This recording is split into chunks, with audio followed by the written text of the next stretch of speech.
Going public isn't the finish line. When you go on to that next stage, you as the leader are often still involved in the business. In fact, you don't walk away with a big, chunk of change in your pocket that day. You're often restricted from selling your shares for a period of time. So while it can be a launching pad for long-term wealth, it can also have some disadvantages.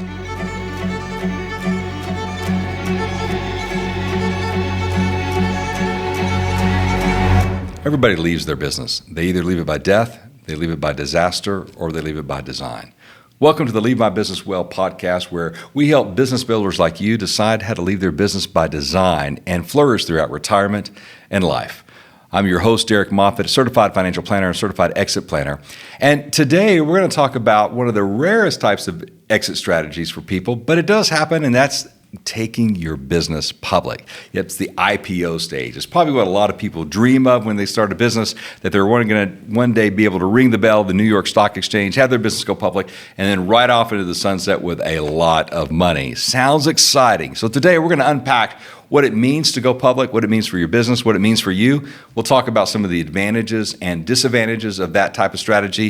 And then as always, we'll wrap up with a personal financial planning tip. Taking your business public, man, it is often the dream. It's like moving from a small family dinner at Thanksgiving to suddenly being in the Major League Football game with the lights and the stadiums and everybody's watching, and everything you do is on camera, recorded, and also commentated on by other people. So this is really taking your business to the big leads. It's what makes it so powerful. Now, when an IPO is done right, it can unlock all types of capital and credibility for your business. It can fuel really next level growth for your business. So let's take a moment to kind of walk through what the IPO process is and how it really works.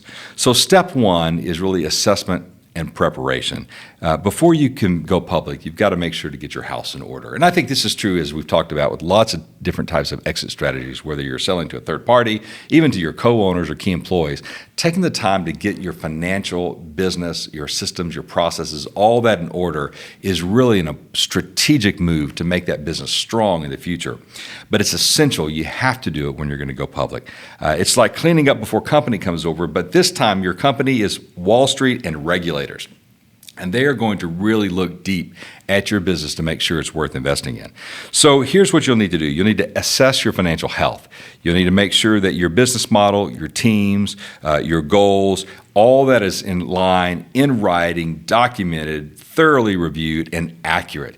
When you're going public, being transparent, being accurate, being truthful is really essential for making that IPO a success.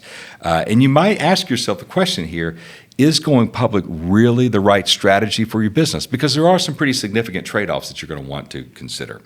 Here's the truth. Not every business should be public. But if you can take it public and you want to take it public, then it can really offer quite a bit of opportunities. The rewards can be enormous. Number two, you want to hire an advisory team. This is not a solo climb. It's like climbing Mount Everest. You're going to have a Sherpa team. That includes accountants. It includes lawyers. It includes financial experts. It includes other professionals that understand the IPO market world, investment bankers. You're going to have a whole team of people that are going to be ready to make sure that your business is in great shape to go public. And it's got to be people who've navigated this terrain before. You don't want rookies on your team here. You've got to have professionals. They can be expensive, but again, the trade-off, the rewards can be well worth it. These folks are going to help you navigate your valuation, your compliance, and all the fine print that comes with becoming a publicly traded company. You want to think of them, these are your pit crew. You're the one driving the car, but they're making sure that the wheels aren't falling off when you're running at 200 miles an hour. Essential to have the right people on your team.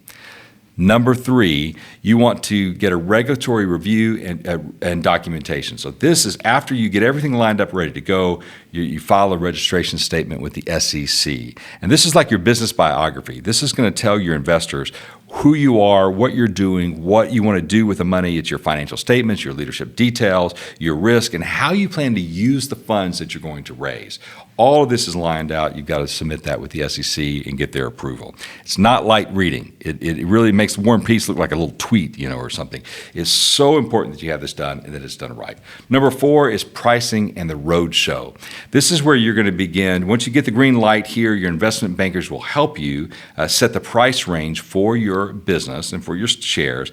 And then comes the roadshow. This is where you go out on the road and make a whirlwind marketing tour telling big investors about your business, your dream, your vision, and why they should invest in your business. You can think of it like Shark Tank, but with not one shark in the tank. It's hundreds of sharks in the tank, and they're going to dissect that business to make sure it's worth the capital they have to invest. And so it's a super important part of the stage. This stage builds excitement. It determines your final offering price, which is based really on investor demand. And then it's about showing the world your vision and getting them to buy into your company and why they will want a piece of that company in the future. And then step 5 is you go public and beyond. So once the regulatory approvals are done, are in place, the big day arrives, you ring the bell, your shares hit the stock exchange, get confetti, headlines, and a bunch of money rolls in, and maybe a healthy bump in stock price. Well, that's the dream, at least. That's what we're all shooting for. But here's the kicker. This is really important to understand. Going public isn't the finish line. It's more like just graduating college, right? When you go on to that next stage, you as the leader are often still involved in the business. In fact, you don't walk away with a big, chunk of change in your pocket that day. You're often restricted from selling your shares for a period of time and involved in the day-to-day running of the company because people are buying into your vision of the company. So IPO life means this. It means quarterly earnings reports. It means board meetings and a whole new level of scrutiny. When I worked in the newspaper business, we were a publicly traded company, and my publisher friend would often say long-term planning in a publicly traded company means what are we doing in the next 90 days? Long-term planning for a private company might mean years in advance, right? So his tongue-in-cheek way of saying that with a lot of scrutiny, now you've got to deliver the results and everybody's watching after you've gone public. Super important to understand that idea. So what are the advantages of going public? Let's talk about those. It's one, increased public profile. You're suddenly on the map, and investors know who you are. You've got customers and competitors. Everybody sees what's going on, and you're on the big stage. It is like a branded rocket fuel for your brand. It's really awesome.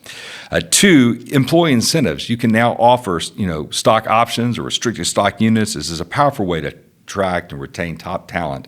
And you're not just giving them a paycheck, you're giving them a piece of the dream when you offer this. And so that becomes a powerful incentive to attract and retain top quality people to your company. And number 3, you get access to capital. You can raise massive amounts of capital without having to take on additional debt, and that capital can fuel your long-term growth. So the advantages there, you get public brand awareness, you get tools to help retain great employees, and then massive capital at your disposal. With every exit strategy, there's advantages and there's disadvantages. So let's talk about a few of those disadvantages. Number 1, you lose control. I think this is really important to understand. When you've gone public, you share ownership, and when you share ownership, it means you share controls. Now you've got decisions become public domain. You've got a board of directors that you have to answer to. The pressure, as I said, for short-term results can really challenge your long-term thinking. As my publisher friend would say, again, long-term thinking in publicly traded companies is the next 90 days. You've got these pressure to perform, and you don't always have complete control. There's lots of stories of great founders of companies who were fired by their boards and some who came back. It happens sometimes. So you've got to be willing to deal with that dynamic. Number 2, you've got ongoing reporting and scrutiny. You'll have regular financial disclosures and statements that you have to prepare. You have to disclose executive compensation and benefits. You have to navigate 24/7 news cycle and spotlight and camera crews that are in your boardroom basically all the time. And so all that becomes very, very public, and you've got to be able to deal with that scrutiny. Number 3, it's not always an exit event, and I alluded to this earlier. You sell the shares, but you might be restricted from selling those shares for a period of time after the IPO. And so you have to stay in the business. You have to run the business. You are still involved in it. So it's not really a strategy that's going to let you get a paycheck that day and walk away and be done with the business. Most of the time when people go public, they're still really wanting to be engaged. They're wanting to grow. This is a way for them to create a liquidity event, but also to really create value for the company over time. So while it can be a launching pad for long-term wealth, it can also have some disadvantages. It's not the same as walking away with a check tomorrow. So as you can see, going public, not a simple process, not for everybody, but it is an exit strategy, and it's one that requires a lot of thought and also a very good, strong team to make sure that it's right for you and right for your business. All right, let's shift gears. We'll talk about a very simple personal financial planning tip, and that's maintaining an emergency fund. You know, it's amazing to me the number of individuals and business owners that don't have enough cash reserves, personally or in their business, to weather the unexpected storms. Cash reserves just create opportunity for you. So it's really important that you maintain in your personal life as well as in your business sufficient cash reserves to weather whatever storms, economic upturns and downturns, opportunities that come along. Make sure you keep enough dry powder, as Warren Buffett might say, on hand for those emergencies and for those opportunities that come along. So we typically, on the personal side, recommend 3 to 6 months worth of your living expenses. On the business side, it might be 6 to 9 months or 12 months, depending on the needs of your business. But make sure that you take the time to keep that cash available. You want that cash to be safe.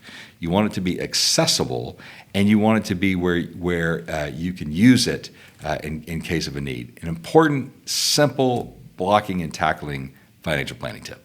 Well, I hope you've enjoyed this session today. Again, it's a little bit of a different one. Most of us probably don't think about taking our company public, but it is an exit strategy that's worth considering if you've got the right type of business. So today we've explored the big leads here. We've talked about what it is to take your business public, what the advantages were, what the disadvantages are, and some of the challenges. We've overcome the process, which is important to understand as well. So I hope you found something of value. Listen, if you like the podcast, take a moment to subscribe. Make sure to like us or leave us a review. We'd appreciate that. Share it with a fellow business builder who might find value in the exit planning process and discussions that we have here. And then again, tune in next time as we talk more about leaving your business well. Again, I'm Derek Moffatt, certified financial planner, certified exit planner, and we help you leave your business by design. The opinions voiced in this podcast are for general information only and are not intended to provide specific advice or recommendations for any individual. All performance references are historical and do not guarantee future results. All indices are unmanaged and cannot be invested in directly. Consult your legal, tax, or financial advisor before making any decisions. Investment advisory services are offered through Moffatt Financial Strategies, a registered investment advisor in the state of Texas. Business consulting and exit planning are offered through 711 Consulting, LLC. Moffatt Financial Strategies and 711 Consulting, LLC are not related entities.